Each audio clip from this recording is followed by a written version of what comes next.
வணக்கம் மக்களே, நேத்தைய போல இந்த நாள் நல்லா அமைன்னு சொல்லி தான் எந்திரிச்சேன். அப்படி சொன்னதுனாலே என்னன்னு தெரியல, காலையிலேருந்து ஒரே டிப்ரமேஷன் ஆயிட்டேன். ஏன் என்னன்னு தெரியல. இருந்தாலும் உடற்பயிற்சி பண்ணி முடிச்சிடலாம் அப்படின்னு சொல்லிட்டு வேக வேகமா பண்ண ஆரம்பிச்சிட்டேன். முடிச்சதுக்கு அப்புறம் தான் என்னன்னு தெரியல, ரொம்ப டிப்ரமேஷன் ஆயிட்டேன்.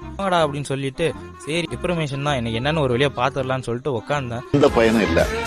பல ஞாபகங்கள், பழைய ஞாபகங்கள்லாம் வந்து போயிட்டு இருந்தது. இது வேலைக்கு ஆகாது, இந்த இடம் தான் சரியில்லைன்னு நினைச்சு எந்திரிக்கலாம்னு முடிவு பண்ணேன். அப்புறம் எந்திரிக்கவும் மனசு வரல. அப்படியே கொஞ்ச நேரம் டிப்ரமேஷன்லேயே இருந்துட்டேன்.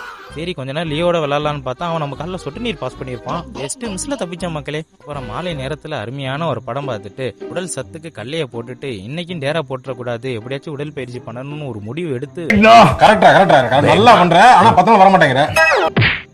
வாங்கன்னு பண்ண ஆரம்பிச்சேன். நல்ல வேலை கடந்த 2 நாளா மரணமான ஓய்வுல இருந்ததுனால கால் 2 தப்பிச்சிச்சு. இல்லைன்னா நீங்க கண்டமாயிருப்பாங்க. அப்புறம் அருமையான மாலையில சூரிய அஸ்தமனத்தை பார்த்துட்டு இன்னைக்கான நாளை முடிச்சுக்கிட்ட மக்களே. முயற்சியை விட்டுறாதீங்க மக்களே.